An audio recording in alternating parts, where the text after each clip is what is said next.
The Oregon Trail is a 2,200-mile historic east-west large-wheeled wagon route and emigrant trail that connected the Missouri River to valleys in Oregon. The eastern part of the Oregon Trail spanned part of the future state of Kansas and nearly all of what are now the states of Nebraska and Wyoming. The western half of the trail spanned most of the future states of Idaho and Oregon. The Oregon Trail was laid by fur trappers and traders from about 1811 to 1840 and was only passable on foot or by horseback. By 1836, when the first migrant wagon train was organized in Independence, Missouri, a wagon trail had been cleared to Fort Hall, Idaho. Wagon trails were cleared further and further west, eventually reaching all the way to the Willamette Valley in Oregon. What came to be called the Oregon Trail was complete, even as improved roads, cutouts, ferries and bridges made the trip faster and safer almost every year. From various jumping-off points branched in Missouri, Iowa or Nebraska Territory, the routes converged along the lower Platte River Valley near Fort Kearny, Nebraska Territory and led to rich farmlands west of the Rocky Mountains. From the early to mid-1830s the Oregon Trail and its many offshoots were used by about 400,000 settlers, ranchers, farmers, miners, and businessmen and their families. The eastern half of the trail was also used by travelers on the California Trail, Bozeman Trail, and Moomin Trail before turning off to their separate destinations. Use of the trail declined as the first Transcontinental Railroad was completed in 1869, making the tripway substantially faster, cheaper, and safer. Today, modern highways such as Interstate 80 follow the same course westward and pass through towns originally established to service the Oregon Trail. History. Lewis and Clark Expedition. In 1803, President Thomas Jefferson issued the following instructions to Meriwether Lewis: "The object of your mission is to explore the Missouri River, and such principal stream of it, as, by its course in communication with the waters of the Pacific Ocean, whether the Columbia, Oregon, Colorado and/or other river may offer the most direct and practicable water communication across this continent, for the purposes of commerce."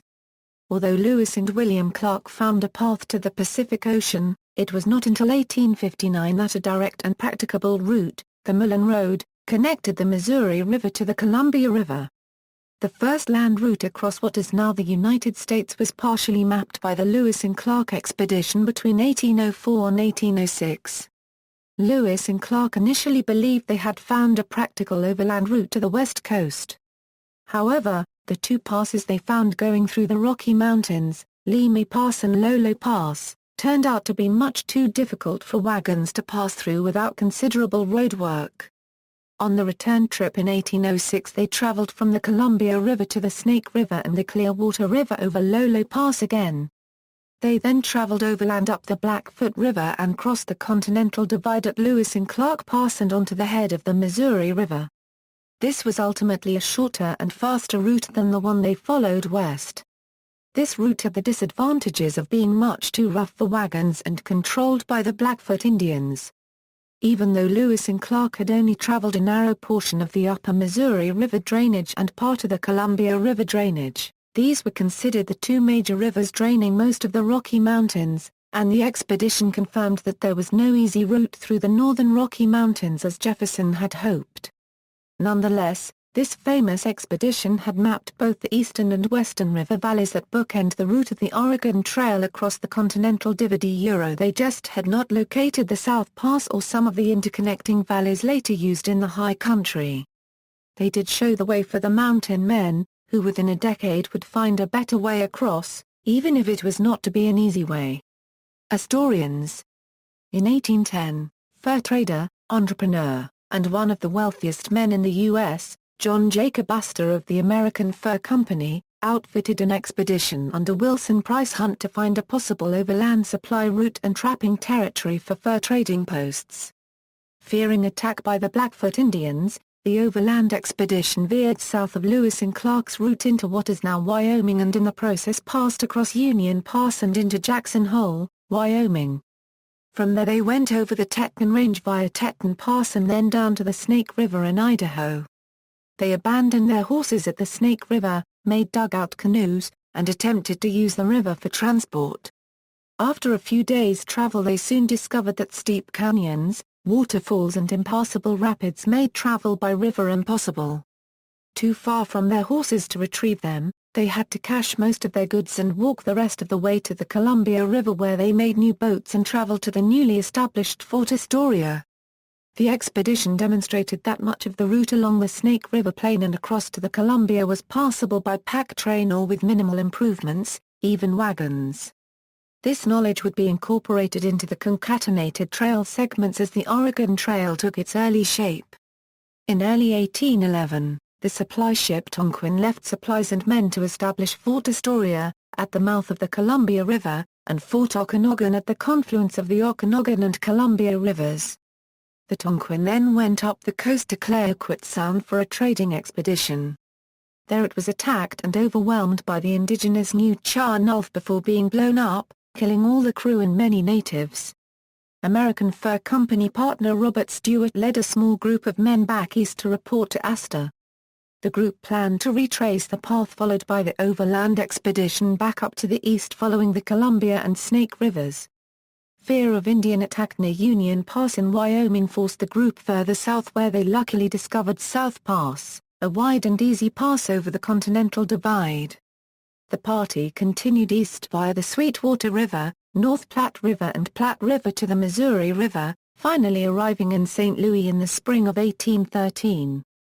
The route they had used appeared to potentially be a practical wagon route, requiring minimal improvements, and Stewart's journals provided a meticulous account of most of the route. Because of the War of 1812 and the lack of U.S. fur trading posts in the Oregon country, most of the route was unused for more than 10 years. The Northwest Company and Hudson's Bay Company. In August 1811, 3 months after Fort Astor was established, David Thompson and his team of British Northwest Company explorers came floating down the Columbia to Fort Astoria. He had just completed a journey through much of western Canada and most of the Columbia River drainage system. He was mapping the country for possible fur trading posts. Along the way he camped at the confluence of the Columbia and Snake Rivers and posted a notice claiming the land for Britain and stating the intention of the Northwest Company to build a fort on the site.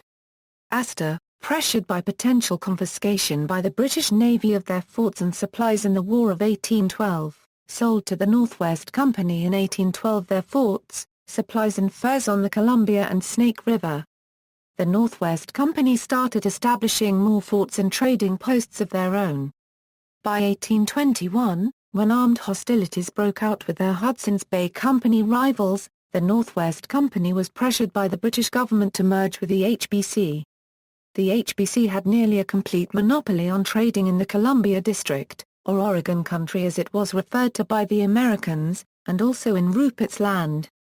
That year the British Parliament passed a statute applying the laws of Upper Canada to the district and giving the HBC power to enforce those laws. From 1812 to 1840 the British through the HBC had nearly complete control of the Pacific Northwest and the western half of the Oregon Trail. In theory, the Treaty of Ghent ending the War of 1812 restored the U.S. back to its possessions in Oregon Territory. Joint occupation of the region was formally established by the Anglo-American Convention of 1818. The British through the HBC tried to discourage any U.S. trappers, traders and settlers from doing any significant trapping, trading or settling in the Pacific Northwest. By overland travel, American missionaries and early settlers started showing up in Oregon around 1824. Although officially the HBC discouraged settlement because it interfered with their lucrative fur trade, their chief factor at Fort Vancouver, John McClellan, gave substantial help including employment until they could get established. In the early 1840s thousands of American settlers arrived and soon greatly outnumbered the British settlers in Oregon. McClellan, despite working for the HBC, gave help in the form of loans, medical care, shelter, clothing, food, supplies and seed to U.S. emigrants. These new emigrants often arrived in Oregon tired, worn out, nearly penniless, with insufficient food or supplies just as winter was coming on. McClellan would later be hailed as the father of Oregon. The York Factory Express, establishing another route to the Oregon Territory, evolved from an earlier express brigade used by the Northwest Company between Fort Astoria and Fort William, Ontario on Lake Superior. By 1825 the HBC started using two brigades, each setting out from opposite ends of the express route, one from Fort Vancouver on the Columbia River and the other from York Factory on Hudson Barre in spring, and passing each other in the middle of the continent. This established a quick about 100 days for 2,600 miles one-way to resupply their forts and fur trading centers, as well as collecting the furs the posts had bought and transmitting messages between Fort Vancouver and York Factory on Hudson Bay. The HBC built a new much larger Fort Vancouver in 1824 slightly upstream of Fort Astoria on the north side of the Columbia River. The fort quickly became the center of activity in the Pacific Northwest. Every year ships would come from London to the Pacific to drop off supplies and trade goods in their trading posts in the Pacific Northwest and pick up the accumulated furs used to pay for these supplies. It was the nexus for the fur trade on the Pacific coast.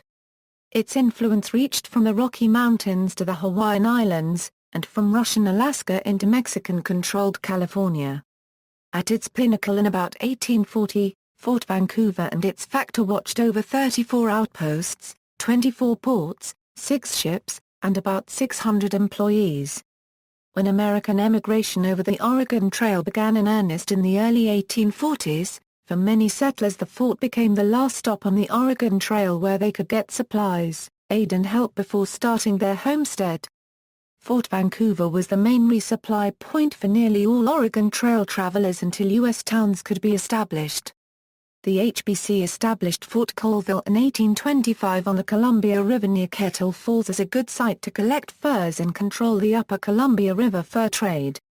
Fort Nisqually was built near the present town of DuPont, Washington, and was the first HBC fort on Puget Sound. Fort Victoria was erected in 1843 and became the headquarters of operations in British Columbia, eventually growing into modern-day Victoria, the capital city of British Columbia.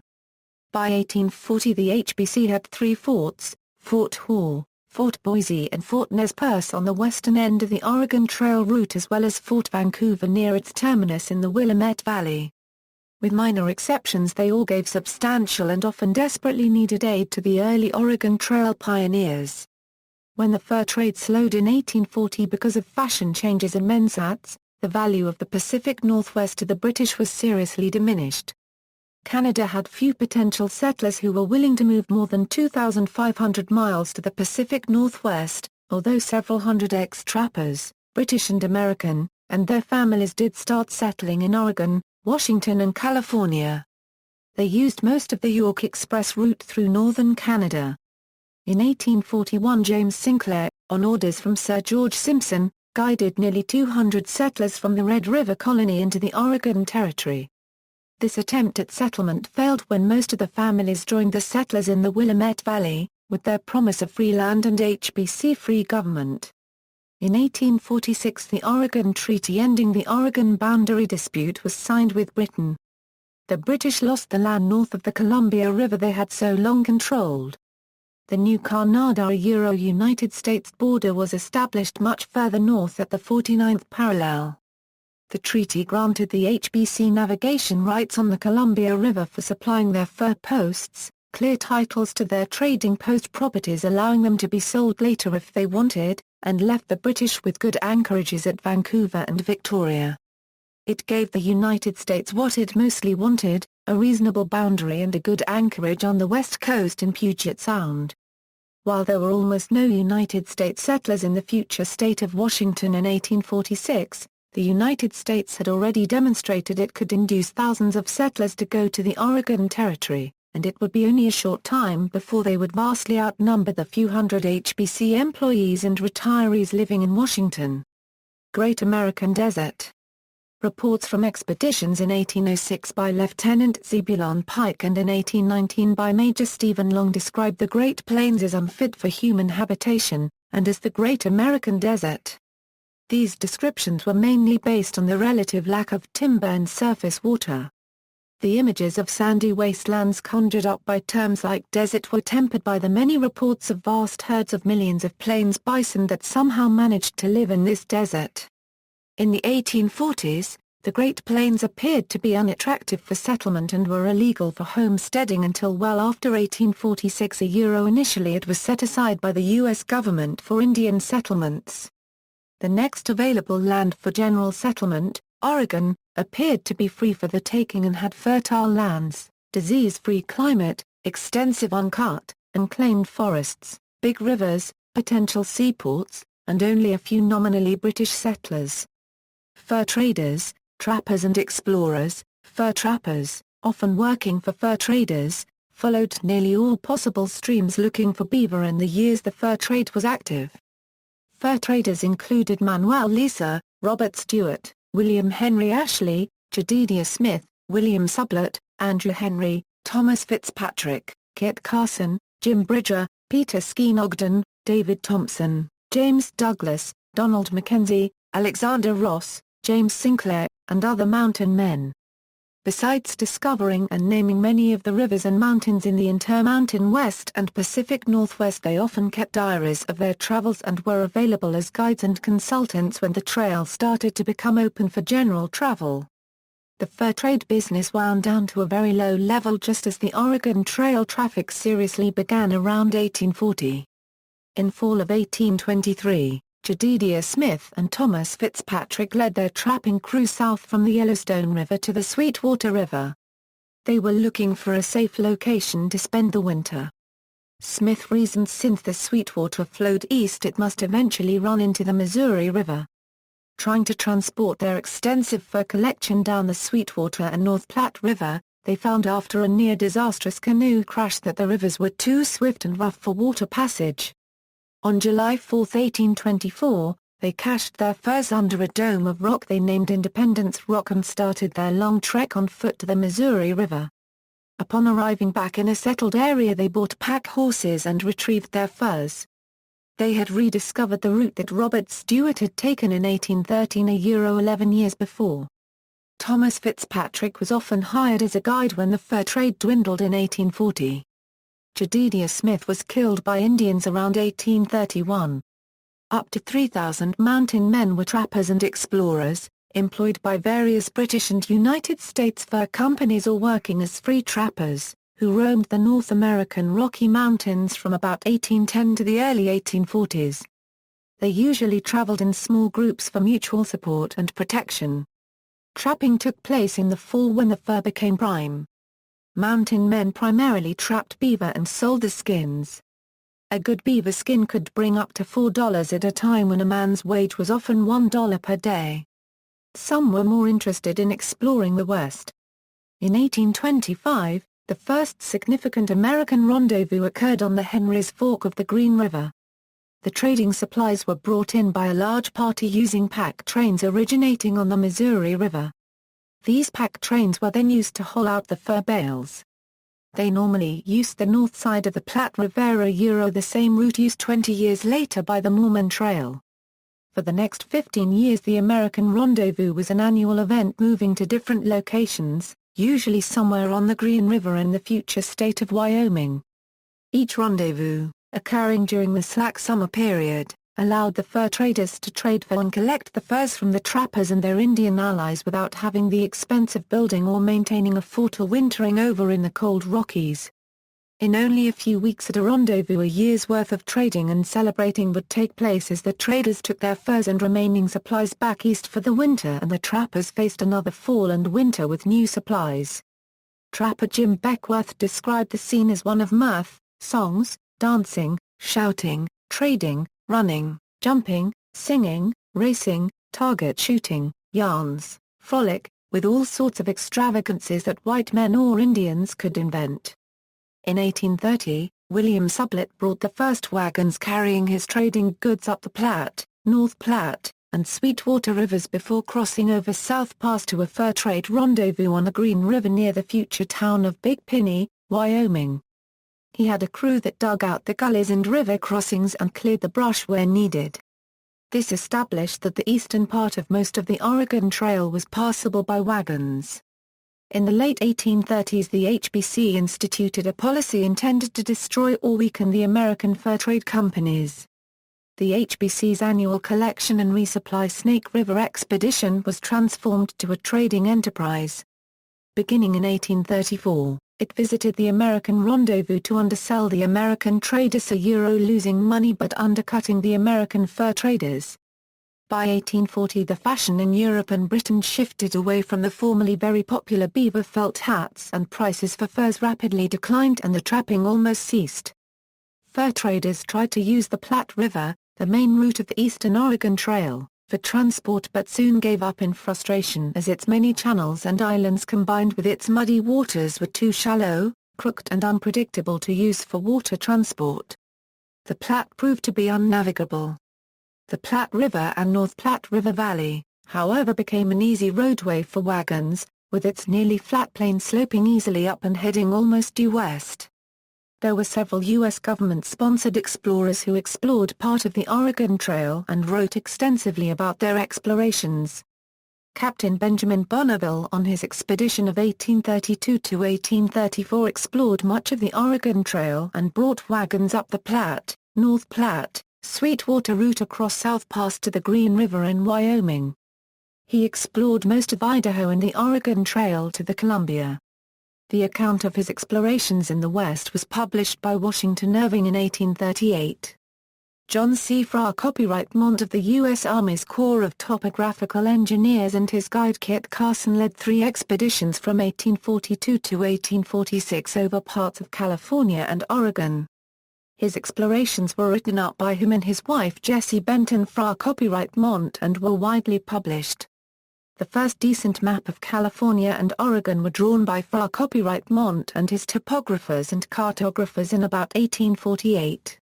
Missionaries. In 1834, the Dulles Methodist Mission was founded by Reverend Jason Lee just east of Mount Hood on the Columbia River. In 1836, Henry H. Spalding and Marcus Whitman traveled west to establish the Whitman Mission near modern-day Walla Walla, Washington. The party included the wives of the 2 men, Nasir Whitman and Eliza Hart Spalding, who became the first European-American women to cross the Rocky Mountains. En route, the party accompanied American fur traders going to the 1836 rendezvous on the Green River in Wyoming and then joined Hudson's Bay Company fur traders traveling west to Fort Nez Perce. The group was the first to travel in wagons all the way to Fort Hall, where the wagons were abandoned at the urging of their guides. They used pack animals for the rest of the trip to Fort Walla Walla and then floated by boat to Fort Vancouver to get supplies before returning to start their missions. Other missionaries, mostly husband and wife teams using wagon and pack trains, established missions in the Willamette Valley, as well as various locations in the future states of Washington, Oregon, and Idaho. Early emigrants. On May 1, 1839, a group of 18 men from Peoria, Illinois, set out with the intention of colonizing the Oregon country on behalf of the United States of America and drive out the HBC operating there.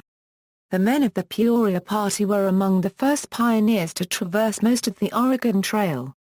The men were initially led by Thomas J. Farnham and called themselves the Oregon Dragoons.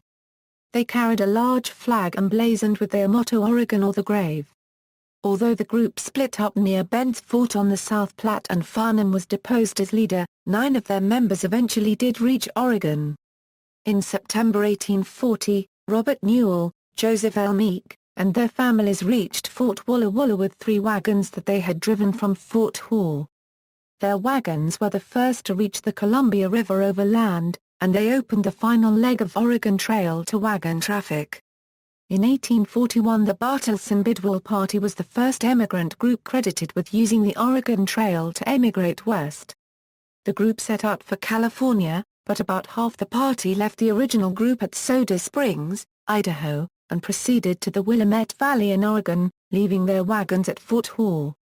On May 16, 1842, the second organized wagon train set out from Elm Grove, Missouri, with more than 100 pioneers. The party was led by Elijah White. The group broke up after passing Fort Hall with most of the single men hurrying ahead and the families following later. Great Migration of 1843. In what was dubbed the Great Migration of 1843, or the Wagon Train of 1843, an estimated 700 to 1,000 emigrants left for Oregon. They were led initially by John Ghent, a former U.S. Army captain and fur trader who was contracted to guide the train to Fort Hall for $1 per person. The winter before, Marcus Whitman had made a brutal midwinter trip from Oregon to St. Louis to appeal a decision by his mission backers to abandon several of the Oregon missions. He joined the wagon train at the Platte River for the return trip. When the pioneers were told at Fort Hall by agents from the Hudson's Bay Company that they should abandon their wagons there and use pack animals the rest of the way, Whitman disagreed and volunteered to lead the wagons to Oregon. He believed the wagon trains were large enough that they could build whatever road improvements they needed to make the trip with their wagons. The biggest obstacle they faced was in the Blue Mountains of Oregon, where they had to cut and clear a trail through heavy timber. The wagons were stopped at the Dalles, Oregon by the lack of a road around Mount Hood. The wagons had to be disassembled and floated down the treacherous Columbia River, and the animals herded over the rough Lolo Trail to get by Mount Hood. Nearly all of the settlers in the 1843 wagon trains arrived in the Willamette Valley by early October. A passable wagon trail now existed from the Missouri River to the Dalles. In 1846, the Barlow Road was completed around Mount Hood, providing a rough but completely passable wagon trail from the Missouri River to the Willamette Valley, about 2,000 miles. Oregon Country. In 1843, settlers of the Willamette Valley drafted the Organic Laws of Oregon organizing land claims within the Oregon Country. Married couples were granted at no cost up to 640 acres, and unmarried settlers could claim 320 acres. As the group was a provisional government with no authority, these claims were not valid under United States or British law, but they were eventually honored by the United States in the Donation Land Act of 1850. The Donation Land Act provided for married settlers to be granted 320 acres and unmarried settlers 160 acres. Following the expiration of the act in 1854, the land was no longer free but cost $1.25 per acre with a limit of 320 acres a year, the same as most other unimproved government land. Mormon emigration. Following persecution and mob action in Missouri, Illinois, and other states, and the assassination of their prophet Joseph Smith in 1844, Mormon leader Brigham Young was chosen by the leaders of the Latter-day Saints Church to lead the LDS settlers west. He chose to lead his people to the Salt Lake Valley in present-day Utah. In 1847, Young led a small, especially picked fast-moving group of men and women from their winter quarters encampments near Omaha, Nebraska, and their approximately 50 temporary settlements on the Missouri River in Iowa, including Council Bluffs. About 2,200 LDS pioneers went that first year as they filtered in from Mississippi, Colorado, California, and several other states. The initial pioneers were charged with establishing farms, growing crops, building fences and herds, and establishing preliminary settlements to feed and support the many thousands of emigrants expected in the coming years. After ferrying across the Missouri River and establishing wagon trains near what became Omaha, the Mormons followed the northern bank of the Platte River in Nebraska to Fort Laramie in present-day Wyoming. They initially started out in 1848 with trains of several thousand emigrants, which were rapidly split into smaller groups to be more easily accommodated at the limited springs and acceptable camping places on the trail. Organized as a complete evacuation from their previous homes, farms, and cities in Illinois, Missouri, and Iowa, this group consisted of entire families with no one left behind. The much larger presence of women and children meant these wagon trains did not try to cover as much ground in a single day as Oregon and California-bound emigrants did, typically taking about 100 days to cover the 1,000 miles trip to Salt Lake City per day. In Wyoming, the Mormon emigrants followed the main Oregon Mormon Trail through Wyoming to Fort Bridger, where they split from the main trail and followed the crude path established by the ill-fated Ute Party of 1846 into Utah and the Salt Lake Valley. Between 1847 and 1860, over 43,000 Mormon settlers and tens of thousands of travelers on the California Trail and Oregon Trail followed Young to Utah. After 1848, the travelers headed to California or Oregon, resupplied at the Salt Lake Valley, and then went back over the Salt Lake Cutoff, rejoining the trail near the future Idaho-Utah border at the City of Rocks in Idaho. Starting in 1855, many of the poorer Mormon travelers made the trek with hand-built handcarts and fewer wagons. Guided by experienced guides, handcarts are pulled and pushed by 2 to 4 feet well as fast as ox-drawn wagons and allowed them to bring 75 pounds to 100 pounds of possessions plus some food, bedding, and tents to Utah. Accompanying wagons carried more food and supplies. Upon arrival in Utah, the handcart pioneers were given or found jobs and accommodations by individual Mormon families for the winter until they could become established. About 3,000 out of over 60,000 Mormon pioneers came across with handcarts. Along the Mormon Trail, the Mormon pioneers established a number of ferries and made trail improvements to help later travelers and earn much-needed money. One of the better-known ferries was the Moomin Ferry across the North Platte near the future site of Fort Kearny in Wyoming, which operated between 1848 and 1852, and the Green River Ferry near Fort Bridger, which operated from 1847 to 1856. The ferries were free for Mormon settlers while all others were charged a toll of from $3 to $8. California Gold Rush. In January 1848, James Marshall discovered a small nugget of gold in the American River, sparking the California Gold Rush. It is estimated that about two-thirds of the male population in Oregon went to California in 1848 to cash in on the early gold discoveries. To get there, they helped build the Lassen branch of the Applegate Trail by cutting a wagon road through extensive forests. Many returned with significant gold, which helped jump-start the Oregon economy. Over the next decade, gold seekers from the Midwestern United States and East Coast of the United States started rushing overland and dramatically increased traffic on the Oregon and California Trail. The 49ers often chose speed over safety and opted to use shortcuts such as the Sublette Greenwood Cutoff in Wyoming, which reduced travel time by almost 7 days but spanned nearly 45 miles of desert without water, grass, or fuel for fires. 1849 was the first year of large-scale cholera epidemics in the United States, and thousands are thought to have died along the trail on their way to California, most buried in unmarked graves in Kansas and Nebraska. The adjusted 1850 U.S. Census of California showed this rush was overwhelmingly male, with about 112,000 males to 8,000 females. Women were significantly underrepresented in the California Gold Rush, and sex ratios did not reach essential equality in California until about 1950. The relative scarcity of women gave them many opportunities to do many more things that were not normally considered women's work of this era. After 1849, the California Gold Rush continued for several years as the California miners continued to find about $50 million worth of gold per year at $21 per ounce.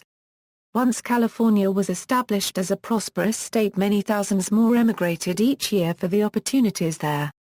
Later immigration and uses of the trail was still in use during the Civil War, but traffic declined after 1855 when the Panama Railroad across the Isthmus of Panama was completed. Paddle-wheel steamships and sailing ships, often heavily subsidized to carry the mail, provided rapid transport to and from the East Coast and New Orleans, Louisiana, to and from Panama to ports in California and Oregon. Over the years, many ferries were established to help get across the many rivers on the path of the Oregon Trail. Multiple ferries were established on the Missouri River, Kansas River, Little Blue River, Elkhorn River, Loup River, Platte River, South Platte River, North Platte River, Laramie River, Green River, Bear River, two crossings of the Snake River, John Day River, Deschutes River, Columbia River, as well as many other smaller streams. During peak immigration periods, several ferries on any given river often competed for pioneer dollars. These ferries significantly increased speed and safety for Oregon Trail travelers. They increased the cost of traveling the trail by roughly $30 per wagon, but increased the speed of the transit from about 160 to 170 days in 1843 to 120 to 140 days in 1860. Ferries also helped prevent death by drowning at river crossings. In April 1859, an expedition of U.S. Corporation of Topographical Engineers led by Captain James H. Simpson left Camp Floyd, Utah, to establish an army supply route across the Great Basin to the eastern slope of the Sierras. Upon return in early August, Simpson reported that he had surveyed the central overland route from Camp Floyd to Genoa, Nevada. This route went through central Nevada and was about 280 miles shorter than the standard Humboldt River California Trail route. The Army improved the trail for use by wagons and stagecoaches in 1859 and 1860. Starting in 1860, the American Civil War closed the heavily subsidized Butterfield Overland Mail Stage southern route through the deserts of the American Southwest.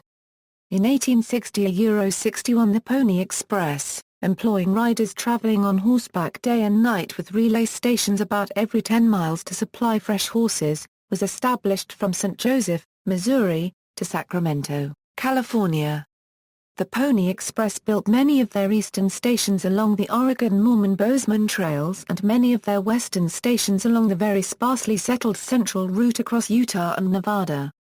The Pony Express delivered mail summer and winter in roughly 10 days from the Midwest to California.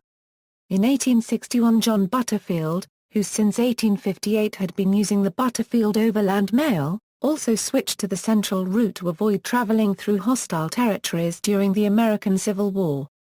George Corr Penning immediately realized the value of this more direct route, and shifted his existing mail and passenger line along with their stations from the northern route along the Humboldt River. In 1861 the first Transcontinental Telegraph also laid its lines alongside the central overland route. Several stage lines were set up carrying mail and passengers that traversed much of the route of the original Oregon Trail to Fort Bridger and from there over the central overland route to California. By traveling day and night with many stations and changes of teams, these stages could get passengers and mail from the Midwest to California in about 25 to 28 days. These combined stage and Pony Express stations along the Oregon Trail and central route across Utah and Nevada were joined by the first Transcontinental Telegraph stations and telegraph line, which followed much the same route in 1861 from Carson City, Nevada to Salt Lake City. The Pony Express folded in 1861 as they failed to receive an expected mail contract from the U.S. government, and the telegraph filled the need for rapid east-to-West communication. This combination Wagon-Pony Express telegraph line route is labeled the Pony Express National Historic Trail on the National Trail Map. From Salt Lake City the telegraph line followed much of the Mormon-Oregon trails to Omaha, Nebraska. After the first Transcontinental Railroad was completed in 1869, telegraph lines usually followed the railroad tracks as the required relay stations and telegraph lines were much easier to maintain alongside the tracks. Telegraph lines to unpopulated areas were largely abandoned. As the years passed, the Oregon Trail became a heavily used corridor from the Missouri River to the Columbia River. Offshoots of the trail continued to grow as gold and silver discoveries, farming, lumbering, ranching, and business opportunities resulted in much more traffic to many areas. Traffic became two-directional as towns were established along the trail. By 1870 the population in the state served by the Oregon Trail and its offshoots increased by about 350,000 over their 1860 census levels. With the exception of most of the 180,000 population increase in California, most of these people living away from the coast traveled over parts of the Oregon Trail and its many extensions and cutoffs to get to their new residences. Even before the famous Texas cattle drives after the Civil War, the trail was being used to drive herds of thousands of cattle, horses, sheep, and goats from the Midwest to various towns and cities along the trails. According to studies by trail historian John Unruh, the livestock may have been as plentiful or more plentiful than the immigrants in many years. In 1852 there were even records of a 1,500 turkey drive from Illinois to California. The main reason for this livestock traffic was the large cost discrepancy between livestock in the Midwest and at the end of the trail in California, Oregon, or Montana. They could often be bought in the Midwest for about 1/3 to 1/10 what they would fetch at the end of the trail. Large losses could occur and the drovers would still make significant profit. As the emigrant travel on the trail declined in later years and after livestock ranches were established at many places along the trail, large herds of animals often were driven along part of the trail to get to and from markets. Trail decline. The first Transcontinental Railroad was completed in 1869, providing faster, safer, and usually cheaper travel east and west. Some emigrants continued to use the trail well into the 1890s, and modern highways and railroads eventually paralleled large portions of the trail, including U.S. Highway 26, Interstate 84 in Oregon and Idaho and Interstate 80 in Nebraska. Contemporary interest in the overland trek has prompted the states and federal government to preserve landmarks on the trail, including wagon ruts, buildings, and registers, where emigrants carved their names. Throughout the 20th and 21st centuries there have been a number of reenactments of the trek with participants wearing period garments and traveling by wagon. Routes. As the trail developed, it became marked by many cutoffs and shortcuts from Missouri to Oregon. The basic route follows river valleys as grass and water were absolutely necessary. While the first few parties organized and departed from Elm Grove, the Oregon Trail's primary starting point was Independence, Missouri, or Westport on the Missouri River. Later, several feeder trails led across Kansas, and some towns became starting points, including Weston, Fort Leavenworth, Atchison, St. Joseph, and Omaha. The Oregon Trail's nominal termination point was Oregon City, at the time the proposed capital of the Oregon Territory. However, many settlers branched off or stopped short of this goal and settled at convenient or promising locations along the trail. Commerce with pioneers going further west helped establish these early settlements and launched local economies critical to their prosperity. At dangerous or difficult river crossings, ferries or toll bridges were set up and bad places on the trail were either repaired or bypassed. Several toll roads were constructed. Gradually the trail became easier, with the average trip dropping from about 160 days in 1849 to 140 days 10 years later. Many other trails followed the Oregon Trail for much of its length, including the Moomin Trail from Illinois to Utah, the California Trail to the Gold Fields of California, and the Bozeman Trail to Montana. Because it was more a network of trails than a single trail, there were numerous variations, with other trails eventually established on both sides of the Platte, North Platte, Snake, and Columbia rivers. With literally thousands of people and thousands of livestock traveling in a fairly small time slot, the travelers had to spread out to find clean water, wood, good campsites, and grass. The dust kicked up by the many travelers was a constant complaint, and where the terrain would allow it there may be between 20 to 50 wagons traveling abreast. Remnants of the trail in Kansas, Nebraska, Wyoming, Idaho, and Oregon have been listed on the National Register of Historic Places, and the entire trail is a designated National Historic Trail. Missouri, initially, the main jumping-off point was the common head of the Santa Fe Trail and Oregon Independence, and Kansas City. Travelers starting in Independence had to ferry across the Missouri River. After following the Santa Fe Trail to near present-day Topeka, they ferried across the Kansas River to start the trek across Kansas and points west. Another busy jumping-off point was St. Joseph, established in 1843. In its early days, St. Joseph was a bustling outpost and rough frontier town, serving as one of the last supply points before heading over the Missouri River to the frontier.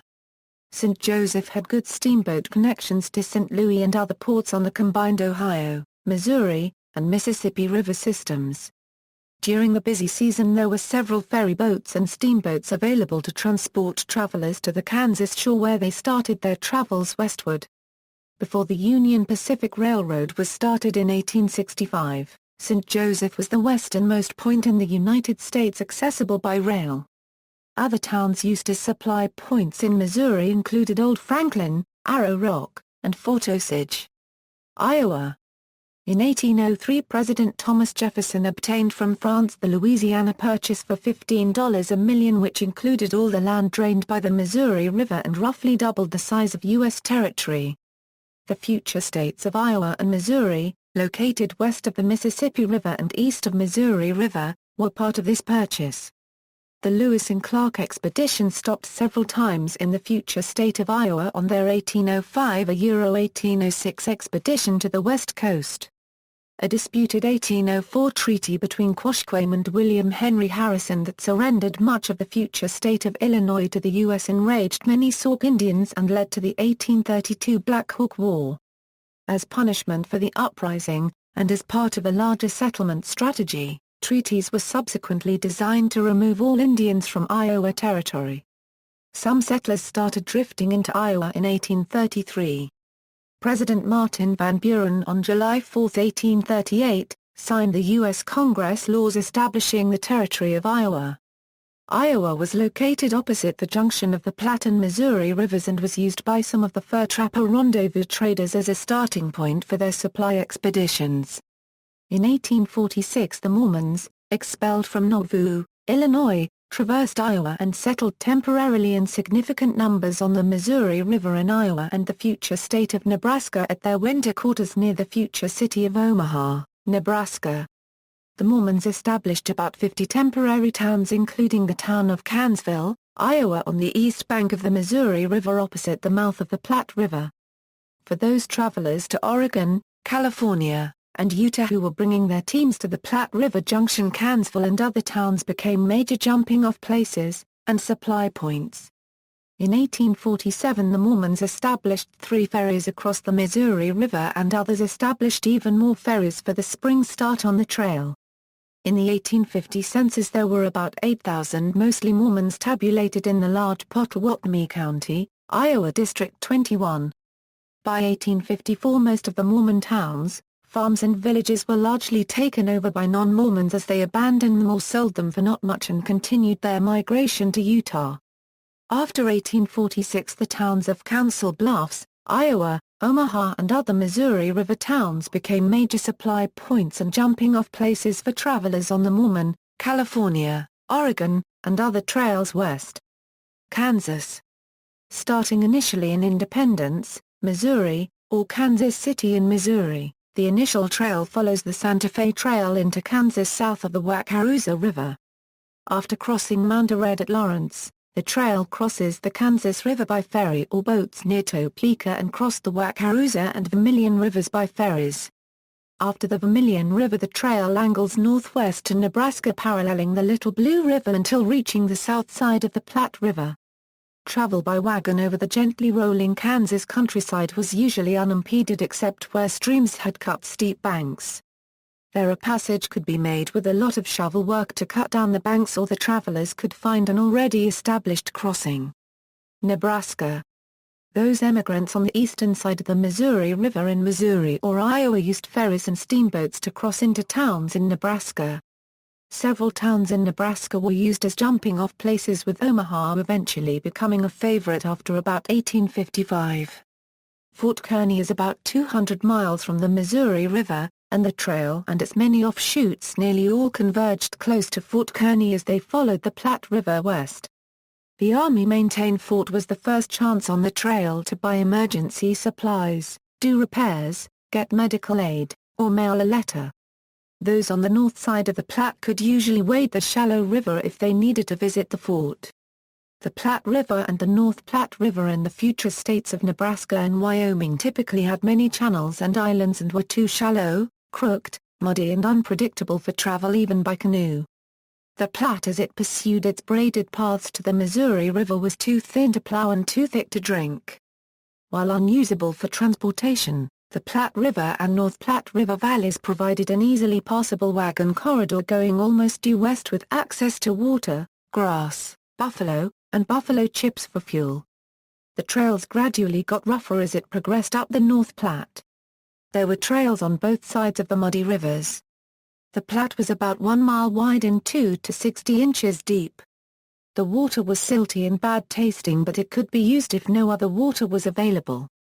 Letting it sit in a bucket for an hour or so or stirring in a 1/4 cup of cornmeal allowed most of the silt to settle out.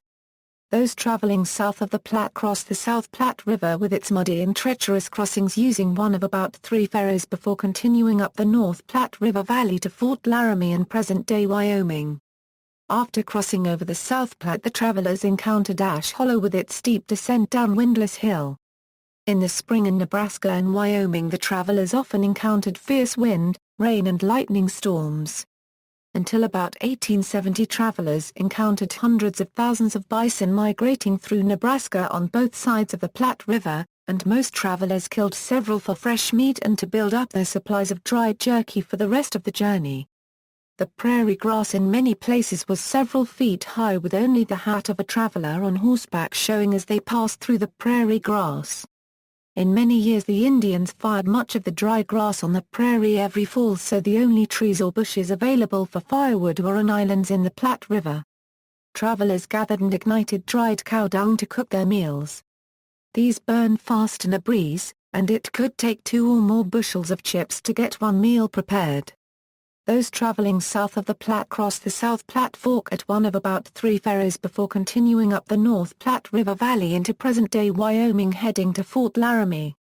Before 1852, those on the north side of the Platte crossed the North Platte to the south side at Fort Laramie. After 1852, they used Childs Cutoff to stay on the north side to about the present-day town of Casper, Wyoming, where they crossed over to the south side. Notable landmarks in Nebraska include Courthouse and Jail Rocks, Chimney Rock, Scotts Bluff, and Ash Hollow State Historical Park. Today much of the Oregon Trail follows roughly along Interstate 80 from Wyoming to Grand Island, Nebraska. From there, U.S. Highway 30, which follows the Platte River, is a better approximate path for those traveling the north side of the Platte. The National Park Service gives traveling advice for those who want to follow other branches of the trail. Cholera on the Platte River. Because of the Platte's brackish water, the preferred camping spots were along one of the many freshwater streams draining into the Platte or the occasional freshwater spring found along the way. These preferred camping spots became sources of cholera in the epidemic years, as many thousands of people used the same camping spots with essentially no sewage facilities or adequate sewage treatment. One of the side effects of cholera is acute diarrhea, which helps contaminate even more water unless it is isolated and/or treated. The cause of cholera: ingesting the Vibrio cholerae bacterium from contaminated water, and the best treatment for cholera infections were unknown in this era. Thousands of travelers on the combined California, Oregon, and Moomin trails succumbed to cholera between 1849 and 1855. Most were buried in unmarked graves in Kansas, Nebraska and Wyoming. There are many cases cited involving people who were alive and apparently healthy in the morning and dead by nightfall. Colorado: a branch of the Oregon Trail crossed the very northeast corner of Colorado if they followed the South Platte River to one of its last crossings. This branch of the trail passed through present-day Julesburg before entering Wyoming. Later settlers followed the Platte and South Platte rivers into their settlements there. Wyoming: after crossing the South Platte River, the Oregon Trail follows the North Platte River out of Nebraska into Wyoming. Fort Laramie, at the confluence of the Laramie and North Platte rivers, was a major stopping point. Fort Laramie was a former fur trading outpost originally named Fort John that was purchased in 1848 by the U.S. Army to protect travelers on the trails. It was the last Army outpost till travelers reached a coast. Fort Laramie was the end of most cholera outbreaks, which killed thousands along the Lower Platte and North Platte from 1849 to 1855. Spread by cholera bacteria in fecal-contaminated water, cholera caused massive diarrhea, leading to dehydration and death. In those days its cause and treatment were unknown, and it was often fatal. Up to 30% of infected people died. It is believed that the swifter-flowing rivers in Wyoming helped prevent the germs from spreading. After crossing the South Platte, the trail continues up the North Platte River, crossing many small swift-flowing creeks. As the North Platte veers to the south, the trail crosses the North Platte to the Sweetwater River Valley, which heads almost due west. Independence Rock is on the Sweetwater River. The Sweetwater would have to be crossed up to 9 times before the trail crosses over the Continental Divide at South Pass, Wyoming. From South Pass the trail continues southwest, crossing Big Sandy Creek about 10 feet wide and 1 foot deep before hitting the Green River. 3 to 5 ferries were in use on the Green during peak travel periods. The deep, wide, swift and treacherous Green River, which eventually empties into the Colorado River, was usually at high water in July and August, and it was a dangerous crossing. After crossing the Green, the main trail continues on in an approximate southwest direction until it encounters the Black's Fork of the Green River and Fort Bridger. From Fort Bridger, the Moomin Trail continued southwest following the upgraded Hastings cutoff through the Wasatch Mountains. From Fort Bridger, the main trail, comprising several variants, veered northwest over the Bear River Divide and descended to the Bear River Valley. The trail turned north following the Bear River past the terminus of the Sublette Greenwood cutoff at Smith's Fork and onto the Thomas Fork Valley at the present Uminga-Idaho border. Over time, two major heavily used cutoffs were established in Wyoming. The Sublette Greenwood cutoff was established in 1844 and cut about 70 miles off the main route. It leaves the main trail about 10 miles west of South Pass and heads almost due west, crossing Big Sandy Creek and then about 45 miles of waterless, very dusty desert before reaching the Green River near the present town of La Barge. Ferries here transferred them across the Green River. From there, the Sublette Greenwood cutoff trail had to cross a mountain range to connect with the main trail near Cokerville in the Bear River Valley. The Lnder Road, formerly the Fort Kearny, South Pass, and Honey Lake Wagon Road, was established and built by U.S. government contractors in 1858–59. It was about 80 miles shorter than the main trail through Fort Bridger with good grass, water, firewood and fishing, but it was a much steeper and rougher route, crossing 3 mountain ranges. In 1859, 13,000 of the 19,000 emigrants traveling to California and Oregon used the Lnder Road. The traffic in later years is undocumented.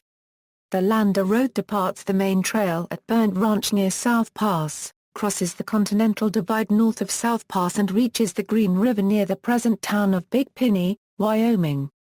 From there, the trail followed Big Piney Creek west before passing over the 8,800 feet Thompson Pass in the Wyoming Range. It then crosses over the Smith Fork of the Bear River before ascending and crossing another 8,200-foot pass on the Salt River range of mountains and then descending into Star Valley. It exited the mountains near the present Smith Fork Road about 6 miles south of the town of Smoot. The road continued almost due north along the present-day Uminga-Idaho western border through Star Valley. To avoid crossing the Salt River, which runs down Star Valley, the Lnder Road crossed the river when it was small and stayed west of the Salt River. After traveling down the Salt River Valley about 20 miles north, the road turned almost due west near the present town of Auburn, and entered into the present state of Idaho along Stump Creek. In Idaho, it followed the Stump Creek Valley northwest until it crossed the Caribou Mountains and proceeded past the south end of Gray's Lake. The trail then proceeded almost due west to meet the main trail at Fort Hall. Alternatively, a branch trail headed almost due south to meet the main trail near the present town of Soda Springs. Numerous landmarks are located along the trail in Wyoming, including Independence Rock, Ayers Natural Bridge and Register Cliff. Utah, in 1847, Brigham Young and the Mormon pioneers departed from the Oregon Trail at Fort Bridger in Wyoming and followed the rough trail originally recommended by Lansford Hastings to the Dunlap Party in 1846 through the Wasatch Mountains into Utah. After getting into Utah, they immediately started setting up irrigated farms and cities, including Salt Lake City. In 1848, the Salt Lake Cutoff was established by Sam Hensley, and returning members of the Mormon Battalion, providing a path north of the Great Salt Lake from Salt Lake City back to the California and Oregon trails. This cutoff rejoined the Oregon and California Trail near the City of Rocks near the Utah-Idaho border and could be used by both California and Oregon-bound travelers. Located about halfway on both the California and Oregon trails, many thousands of later travelers used Salt Lake City and other Utah cities as an intermediate stop for selling or trading excess goods or tired livestock for fresh livestock, repairs, supplies or fresh vegetables. The Mormons looked on these travelers as a welcome bonanza, as setting up new communities from scratch required nearly everything the travelers could afford to part with. The overall distance to California or Oregon was very close to the same whether one detoured to Salt Lake City or not. For their own use and to encourage California and Oregon-bound travelers, the Mormons improved the Moomin Trail from Fort Bridger and the Salt Lake Cutoff Trail. To raise much-needed money and facilitate travel on the Salt Lake Cutoff, they set up several ferries across the Weber, Bear, and Malad rivers, which were used mostly by travelers bound for Oregon or California. Idaho, the main Oregon and California Trail went almost due north from Fort Bridger to the Little Muddy Creek, where it passed over the Bear River Mountains to the Bear River Valley, which it followed northwest into the Thomas Fork area, where the trail crossed over the present-day Wyoming line into Idaho. In the eastern Sheep Creek Hills in the Thomas Fork Valley, the emigrants encountered Big Hill. Big Hill was a detour caused by an impassable cut the Bear River made through the mountains and had a tough ascent, often requiring doubling up of teams and a very steep and dangerous descent. In 1852, Eliza Ann Macaulay found and with help developed the Macaulay Cutoff, which bypassed much of the difficult climb and descent of Big Hill. About 5 miles on they passed present-day Montpelier, Idaho, which is now the site of the National Oregon-California Trail Center. The trail follows the Bear River northwest to present-day Soda Springs. The springs here were a favorite attraction of the pioneers, who marveled at the hot carbonated water and chugging steamboat springs. Many stopped and did their laundry in the hot water, as there was usually plenty of good grass and fresh water available. Just west of Soda Springs, the Bear River turns southwest as it heads for the Great Salt Lake, and the main trail turns northwest to follow the Portneuf River Valley to Fort Hall, Idaho. Fort Hall was an old fur trading post located on the Snake River. It was established in 1832 by Nathaniel Jarvis Wyeth and Company and later sold in 1837 to the Hudson's Bay Company. At Fort Hall, nearly all travelers were given some aid and supplies if they were available and needed. Mosquitoes were constant pests, and travelers often mentioned that their animals were covered with blood from the bites. The route from Fort Bridger to Fort Hall is about 210 miles, taking 9 to 12 days. At Soda Springs was one branch of Lnder Road, which had gone west from near South Pass, over the Salt River Mountains and down Star Valley before turning west near present-day Auburn, Wyoming, and entering Idaho. From there it proceeded northwest into Idaho up Stump Creek Canyon for about 10 miles. One branch turned almost 90 degrees and proceeded southwest to Soda Springs. Another branch headed almost due west past Gray's Lake to rejoin the main trail about 10 miles west of Fort Hall. On the main trail about 5 miles west of Soda Springs, Hudspeth's Cutoff took off from the main trail heading almost due west, bypassing Fort Hall. It rejoined the California Trail at Cassia Creek near the City of Rocks. Hudspeth's Cutoff had 5 mountain ranges to cross and took about the same amount of time as the main route to Fort Hall, but many took it thinking it was shorter. Its main advantage was that it helped spread out the traffic during peak periods, making more grass available. West of Fort Hall, the main trail traveled about 40 miles on the south side of the Snake River southwest past American Falls, Massacre Rocks, Register Rock, and Coldwater Hill near present-day Pocatello, Idaho. Near the junction of the Raft River and Snake River, the California Trail diverged from the Oregon Trail at another parting of the way's junction. Travelers left the Snake River and followed Raft River about 65 miles southwest past present-day Olmo. This trail then passed through the City of Rocks and over Granite Pass, where it went southwest along Goose Creek, Little Goose Creek, and Rock Spring Creek. It went about 95 miles through Thousand Springs Valley, West Brush Creek, and Willow Creek, before arriving at the Humboldt River in northeastern Nevada near present-day Wells. The California Trail proceeded west down the Humboldt before reaching and crossing the Sierra Nevadas. There were only a few places where the Snake River was not buried deep in a canyon, and few spots where the river slowed down enough to make a crossing possible. 2 of these fords were near Fort Hall, where travelers on the Oregon Trail north side alternate and Goodale's Cutoff cross the Snake to travel on the north side. Nathaniel Wyeth, the original founder of Fort Hall in 1834, writes in his diary that they found a ford across the Snake River 4 miles southwest of where he founded Fort Hall. Another possible crossing was a few miles upstream of Salmon Falls, where some intrepid travelers floated their wagons and swam their stock across to join the north side trail. Some lost their wagons and teams over the falls. The trails on the north side joined the trail from Three Island Crossing about 17 miles west of Glenn's Ferry on the north side of the Snake River. Goodale's Cutoff, established in 1862 on the north side of the Snake River, formed a spur of the Oregon Trail. This cutoff had been used as a pack trail by Indians and fur traders, and emigrant wagons traversed parts of the eastern section as early as 1852. After crossing the Snake River, the 230-mile cutoff headed north from Fort Hall toward Big Southern Butte following the Lost River part of the way. It passed near the present-day town of Arco, and wound through the northern part of what is now Craters of the Moon National Monument. From there it went southwest to Kama's Prairie and ended at Old Fort Boise on the Boise River. This journey typically took 2 to 3 weeks and was noted for its very rough lava terrain and extremely dry climate, which tended to dry the wooden wheels on the wagons, causing the iron rims to fall off the wheels. Loss of wheels caused many wagons to be abandoned along the route. It rejoined the main trail east of Boise. Goodale's Cutoff is visible at many points along U.S. Highway 20, U.S. Highway 26, and U.S. Highway 93 between Craters of the Moon National Monument and Cary. From the present site of Pocatello, the trail proceeded almost due west on the south side of the Snake River for about 180 miles.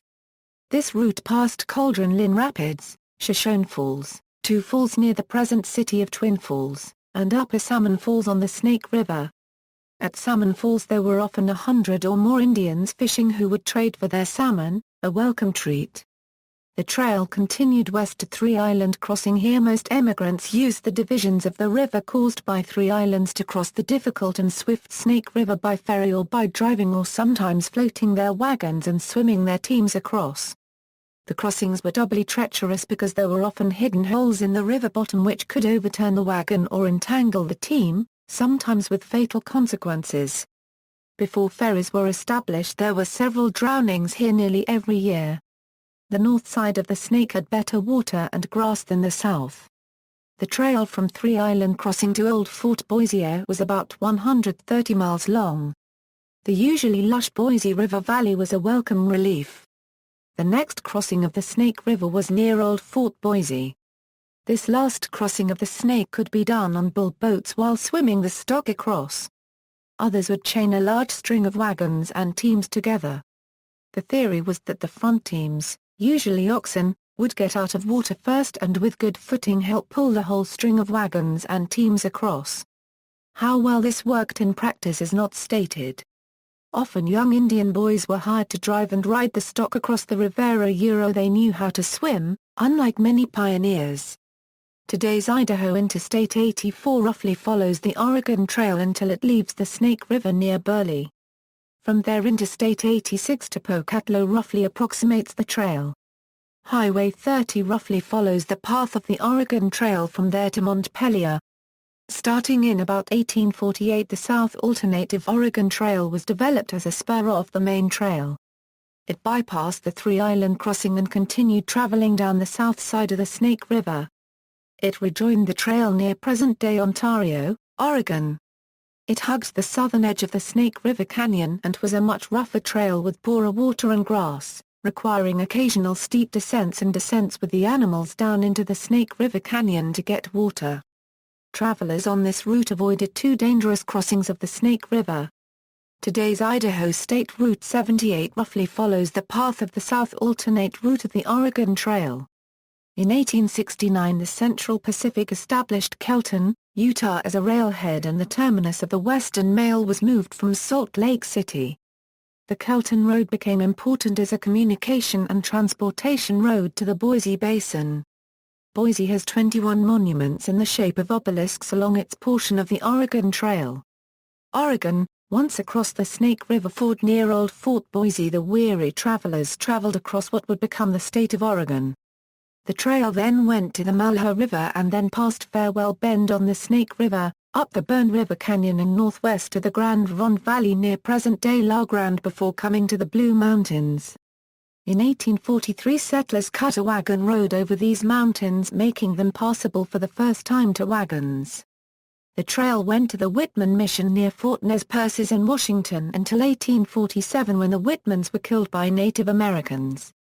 At Fort Nez Perce some built rafts or hired boats and started down the Columbia.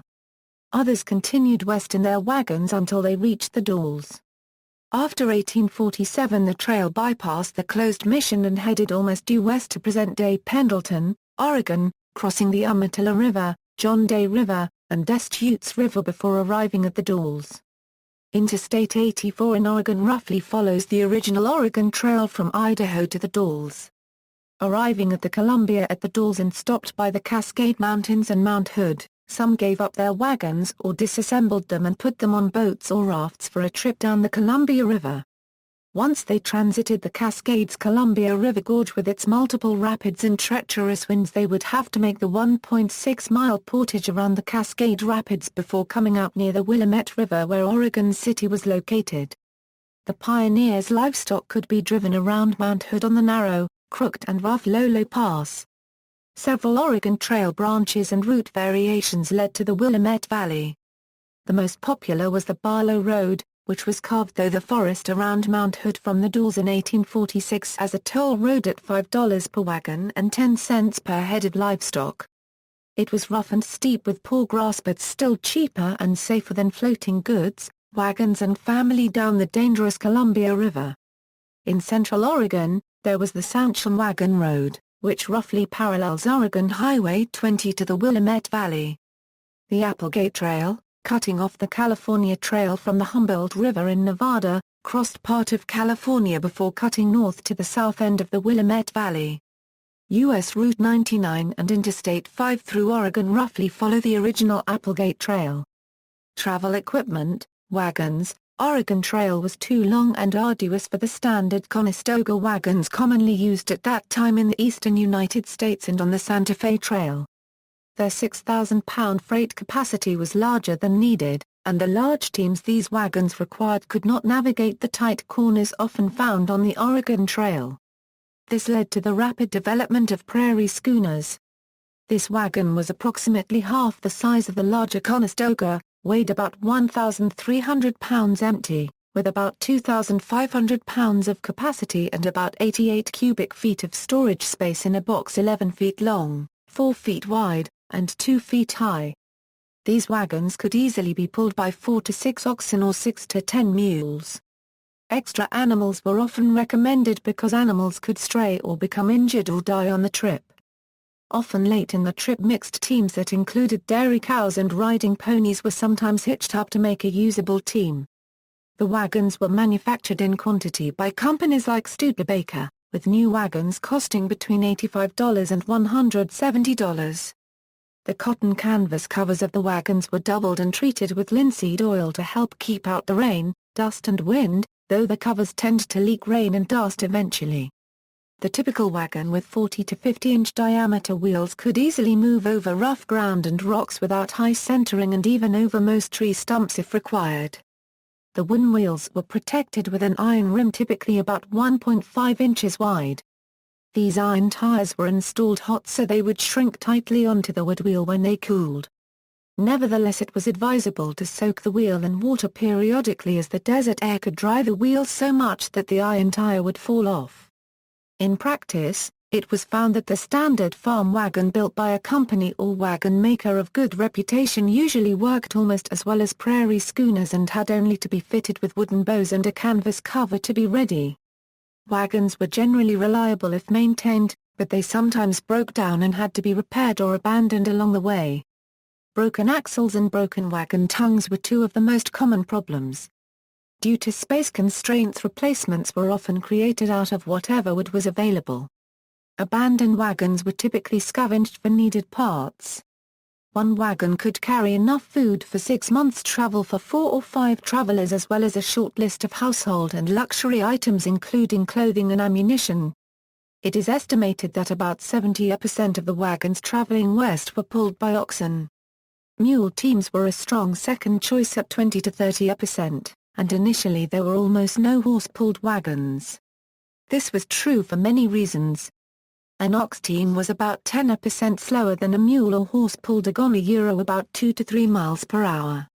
However, they were cheaper to buy, easier to train, could pull more, survived better on the sparse grass often found along the trail, did not require oats or grain, and were often tamer and easier to handle after they were trained.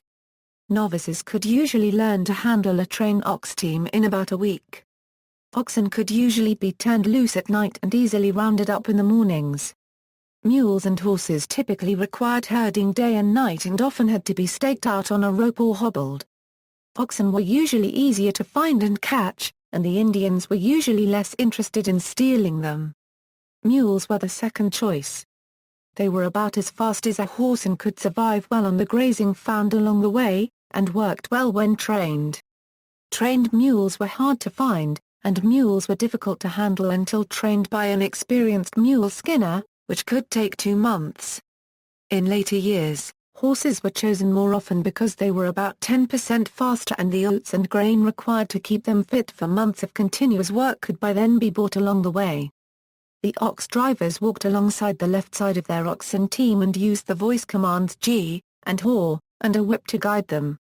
Mules were often guided by riding one that was hooked to the wagon and handling the reins from there. Whips were seldom used to actually whip the animals but were used to get the animals' attention by snapping them in the air. Food: the recommended amount of food to take per person was 150 pounds of flour, 20 pounds of cornmeal, 50 pounds of bacon, 40 pounds of sugar, 10 pounds of coffee, 15 pounds of dried fruit, 5 pounds of salt, half a pound of saleratus, 2 pounds of tea, 5 pounds of rice, and 15 pounds of beans. These provisions were usually kept in watertight containers or barrels to minimize spoilage. The usual meal for breakfast, lunch and dinner along the trail was bacon, beans, and coffee, with biscuits or bread. The typical cost of food for 4 people for 6 months was about $150. The amount of food required was lessened if beef cattle, calves or sheep were taken for a walking food supply.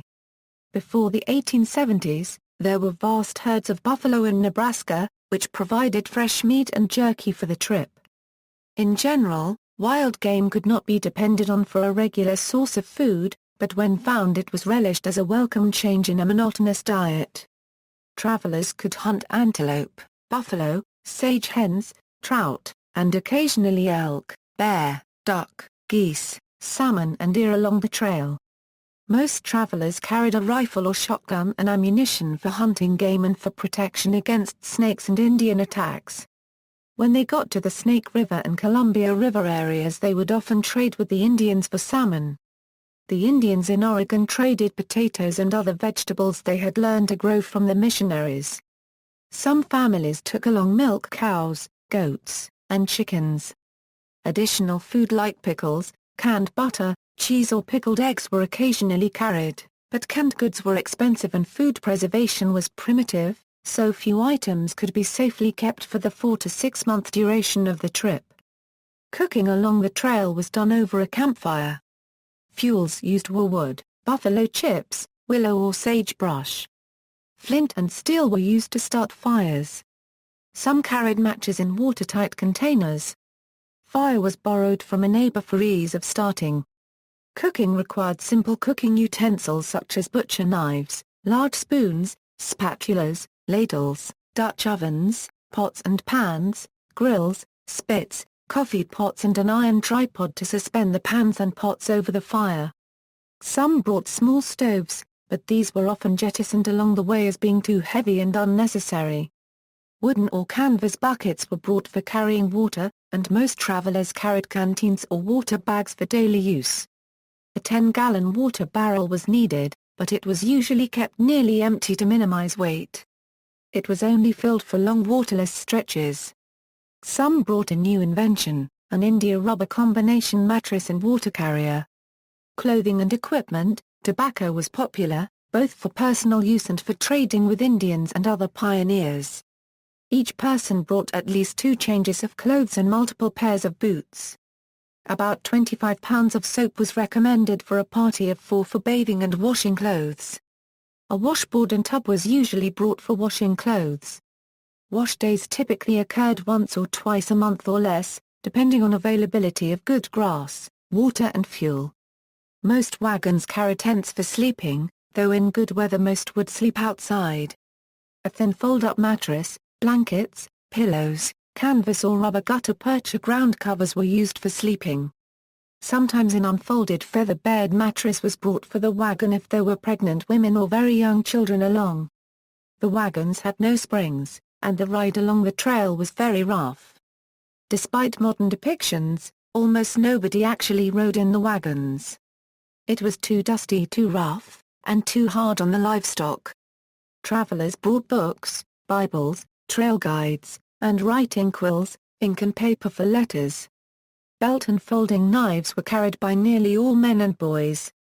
Awls, scissors, pins, needles and thread for mending were required.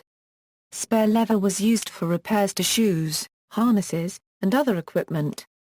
Some used goggles to keep dust out of the eyes. Storage boxes were ideally the same height so they could be arranged to give a flat surface inside the wagon for a sleeping platform. Saddles, bridles, hobbles, and ropes were needed if the party had a horse or riding mule, and many men did. Extra harnesses and spare wagon parts were often carried. Most carried steel shoes for oxen, mules or horses. Tar was carried to help repair an ox's injured hoof. Goods, supplies and equipment were often shared by fellow travelers. Items that were forgotten, broken or worn out could be bought from a fellow traveler, post or fought along the way. New iron shoes for horses, mules and oxen were put on by blacksmiths found along the way. Equipment repairs and other goods could be procured from blacksmith shops established at some forts and some ferries. Emergency supplies, repairs and livestock were often provided by local residents in Oregon, California, and Utah for late travelers on the trail who were hurrying to beat the snow. Non-essential items were often abandoned to lighten the load, or in case of emergency. Many travelers would salvage discarded items, picking up essentials or leaving behind their lower quality item when a better one was found abandoned along the road. Some profited by collecting discarded items and hauling them back to jumping-off places and reselling them. In the early years, Mormons sent scavenging parties back along the trail to salvage as much iron and other supplies as possible and haul it to Salt Lake City, where supplies of all kinds were needed. Others would use discarded wagons, wheels and furniture as firewood. During the 1849 gold rush, Fort Laramie was known as Camp Sacrifice, because of the large amounts merchandise discarded nearby. Travelers had pushed along the relatively easy path to Fort Laramie with their luxury items, but discarded them before the difficult mountain crossing ahead and after discovering that many items could be purchased at the forts or located for free along the way. Some travelers carried their excess goods to Salt Lake City to be sold. Professional tools used by blacksmiths, carpenters, and farmers were carried by nearly all. Shovels, crowbars, picks, hoes, mattocks, saws, hammers, axes and hatchets were used to clear or make a road through trees or brush, cut down the banks to cross a wash or steep-banked stream, build a raft or bridge, or repair the wagon. In general, as little road work as possible was done. Travel was often along the top of ridges to avoid the brush and washes common in many valleys. Statistics: overall, some 268,000 pioneers used the Oregon Trail and its three primary offshoots, the California, Bozeman, and Mormon Trails to reach the West Coast, 1840-60. Another 48,000 headed to Utah. There is no estimate on how many used it to return east. Emigrants: some of the trail statistics for the early years were recorded by the U.S. Army at Fort Laramie, Wyoming, from about 1849 to 1855. None of these original statistical records have been found. The Army lost them or destroyed them. There are only some partial written copies of the Army records and notes recorded in several diaries. Emigration to California spiked considerably with the 1849 gold rush. Following the discovery of gold, California remained the destination of choice for most emigrants on the trail up to 1860, with almost 200,000 people traveling there between 1849 and 1860. Travel diminished after 1860 as the Civil War caused considerable disruptions on the trail. Many of the people on the trail in 1861-1863 were fleeing the war and its attendant drafts in both the South and the North.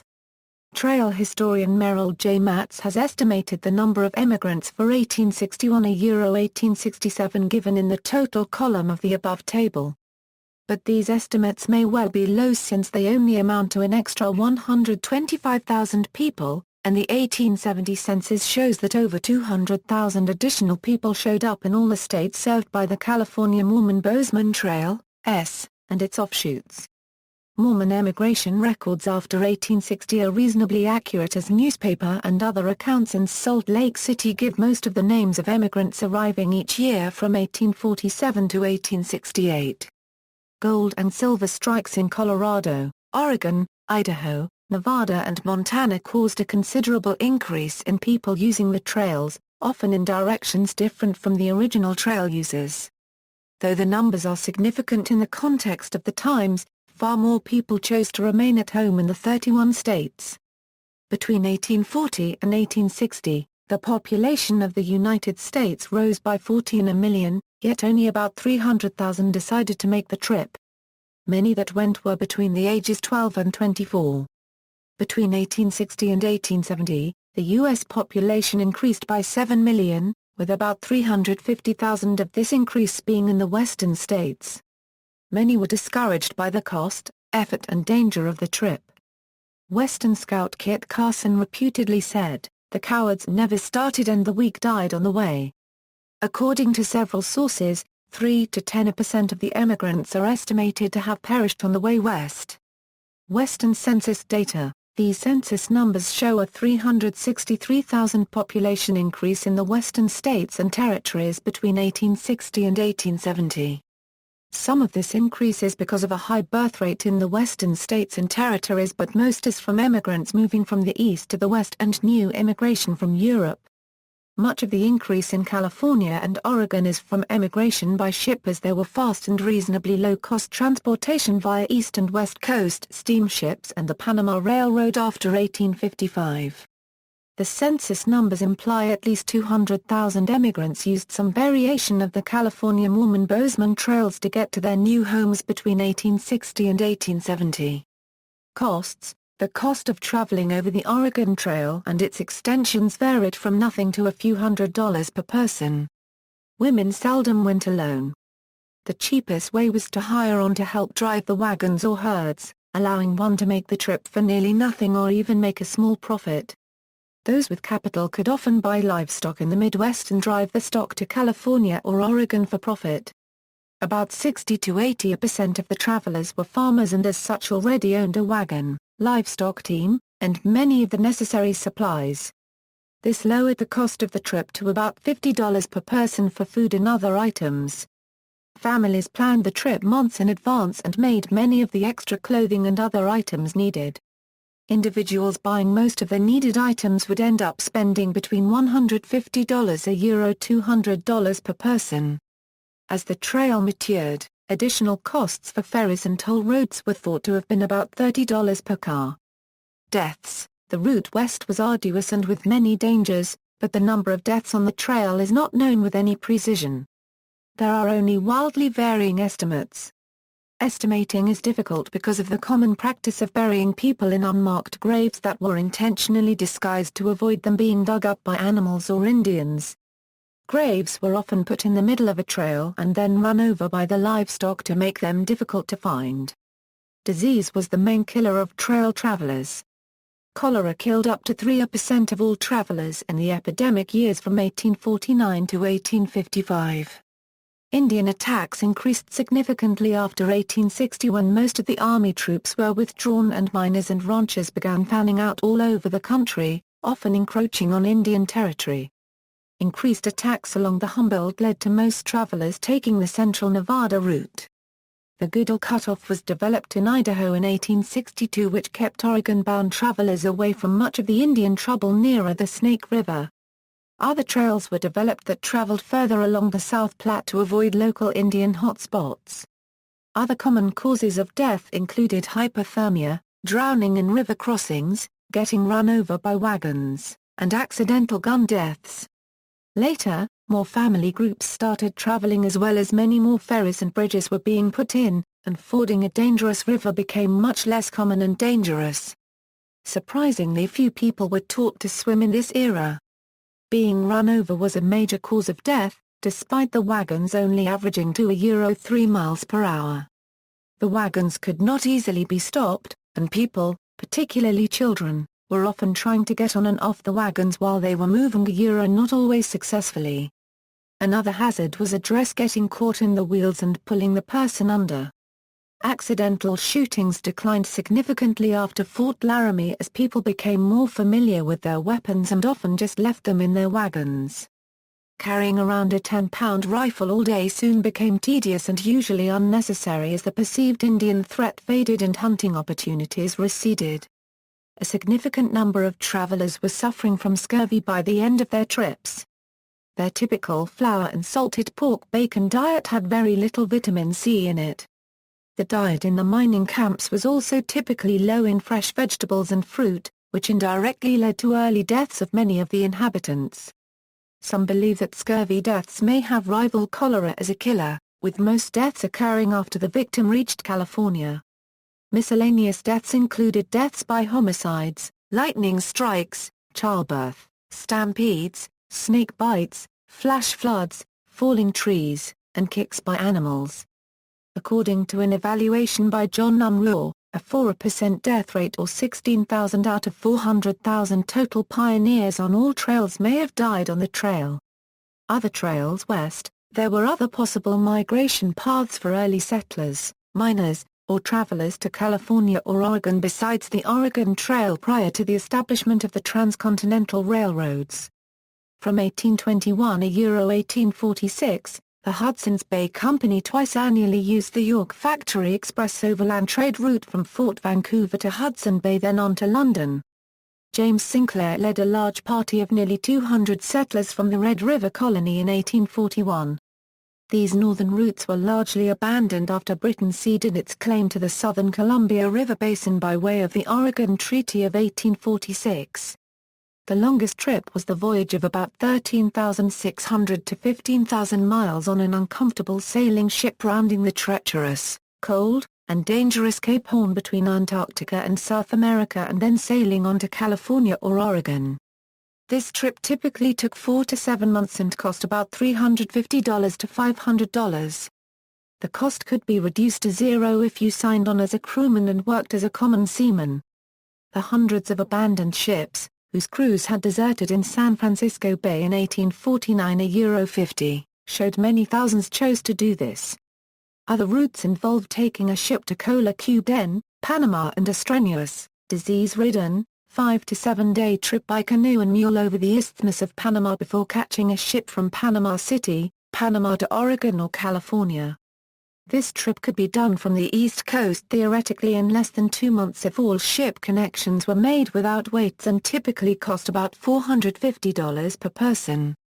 Catching a fatal disease was a distinct possibility as Ulysses S. Grant in 1852 learned when his unit of about 600 soldiers and some of their dependents traversed the isthmus and lost about 120 men, women, and children. This passage was considerably sped up and made safer in 1855 when the Panama Railroad was completed at terrible cost in money and life across the isthmus. The once treacherous 50-mile trip could be done in less than a day. The time when the cost for transit dropped as regular paddle-wheel steamships and sailing ships went from ports on the East Coast and New Orleans, Louisiana, to Ghent, Panama, across the Isthmus of Panama by railroad and by paddle-wheel steamships and sailing ships to ports in California and Oregon. Another route established by Cornelius Vanderbilt in 1849 was across Nicaragua. The 120-mile-long San Juan River to the Atlantic Ocean helps drain the 100-mile-long Lake Nicaragua. From the western shore of Lake Nicaragua it is only about 12 miles to the Pacific Ocean. Vanderbilt decided to use paddle-wheel steamships from the U.S. to the San Juan River, small paddle-wheel steam launches on the San Juan River, boats across Lake Nicaragua, and a stagecoach to the Pacific where connections could be made with another ship headed to California, Oregon, etc. Vanderbilt, by undercutting fares to the Isthmus of Panama and stealing many of the Panama Railroad workers, managed to attract roughly 30% of the California-bound steamboat traffic. All his connections in Nicaragua were never completely worked out before the Panama Railroad's completion in 1855. Civil strife in Nicaragua and a payment to Cornelius Vanderbilt of a non-compete payment of $56,000 per year killed the whole project in 1855. Another possible route consisted of taking a ship to Mexico, traversing the country and then catching another ship out of Acapulco, Mexico to California, etc. This route was used by some adventurous travelers but was not too popular because of the difficulties of making connections and the often hostile population along the way. The Gila Trail, going along the Gila River in Arizona, across the Colorado River and then across the Sonora Desert in California, was scouted by Stephen Kearny's troops and later by Captain Philip Street George Cook's Mormon Battalion in 1846, who were the first to take a wagon the whole way. This route was used by many gold-hungry miners in 1849 and later, but suffered from the disadvantage that you had to find a way across the very wide and very dry Sonora Desert. It was used by many in 1849 and later as a winter crossing to California, despite its many disadvantages. Running from 1857 to 1861, the Butterfield stage line won the $600,000 per year U.S. mail contract to deliver mail to San Francisco, California. As dictated by Southern congressional members, the 2,800-mile route ran from St. Louis, Missouri through Arkansas, Oklahoma Indian Territory, Texas, New Mexico Territory, and across the Sonora Desert before ending in San Francisco, California. Employing over 800 at its peak, it used 250 Concord stagecoaches seating 12 very crowded passengers in 3 rows. It used 1,800 head of stock, horses and mules and 139 relay stations to ensure the stages ran day and night. A one-way fare of $200 delivered a very thrashed and tired passenger into San Francisco in 25 to 28 days. After traveling the route, New York Herald reporter Waterman Ormsby said, "I now know what hell is like. I've just had 24 days of it." Other ways to get to Oregon were using the York Factory Express route across Canada, and down the Columbia River. Ships from Hawaii, San Francisco, or other ports that stopped in Oregon. Emigrants trailing up from California, etc. All provided a trickle of emigrants, but they were soon overwhelmed in numbers by the emigrants coming over the Oregon Trail. The ultimate competitor arrived in 1868, the first Transcontinental Railroad, which cut travel time to about 7 days at a low fare of about $60. Legacy: one of the enduring legacies of the Oregon Trail is the expansion of the United States territory to the West Coast. Without the many thousands of United States settlers in Oregon and California and thousands more on their way each year, it is highly unlikely that this would have occurred. The western expansion and the Oregon Trail in particular inspired many songs that told of the settlers' experiences.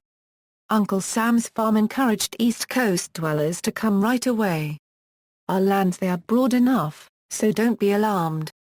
Uncle Sam is rich enough to give us all a farm.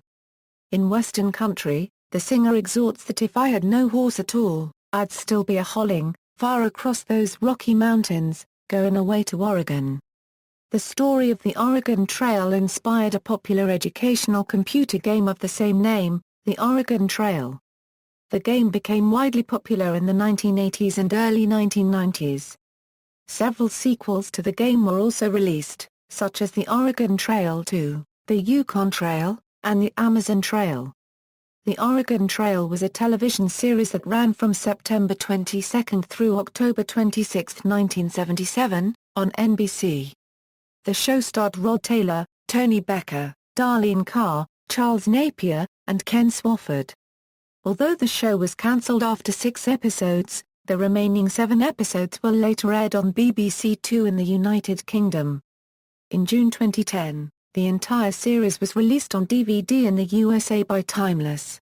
See also, Kansas Territory, Route of the Oregon Trail, Landmarks of the Nebraska Territory, National Historic Oregon Trail Interpretive Center, National Historic Trail Interpretive Center, Nebraska Territory, the Oregon Trail, Sketches of Prairie and Rocky Mountain Life, the West is American Art Exhibition, Trailside Center, References. Bibliography: Bagley, Will. so rugged and mountainous, blazing the trails to Oregon and California, 1812–1848. First book in a projected 4-volume study of the course and impact of Western migration. Faragher, John Mack. Women and Men on the Overland Trail. Excerpt and text search, Federal Writers Project. The Oregon Trail, the Missouri River to the Pacific Ocean. Online edition, 244 pp. Hansen, T.J. Western Passage. Bookmasters, Incorporated. ISBN A0-90705847-0-9 and Raw, John David. The Plains Across, The Overland Emigrants and the Trans-Mississippi West, 1840–1860. University of Illinois Press. ISBN 978-0-252-06360-2, The Standard Scholarly History, Primary Sources, Crawford, Madoram. Journal of Madoram Crawford, an account of his trip across the plains with the Oregon Pioneers of 1842. Star Job Office.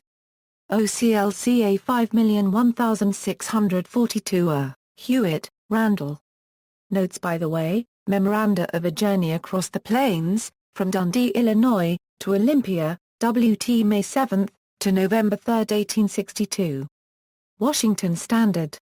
OCLCA 51,465,106 Myers, Sandra L., ed. Hofer, California.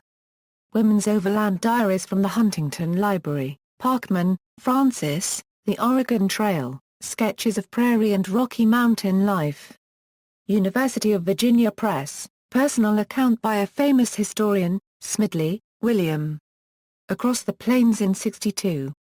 ISBN A0-87770-460-0. OCLCA 4,981,167 Ward, D.B. Across the Plains in 1853. Ward. ISBN A0-8466-0061-7. OCLCA 2,931,824 Williams, Joseph. Narrative of a Tour from the State of Indiana to the Oregon Territory in the Years 1841–2. Standard. ISBN A0-87770-172-5. OCLCA 2,095,243 External links, Oregon National Historic Trail, National Trail Map, National Park Service Oregon Trail Map, National Park Service California Trail Map, Oregon Trail History from Oregon Department of Transportation, Pathways of Pioneers, Idaho's Oregon Trail Legacy documentary produced by Idaho Public Television.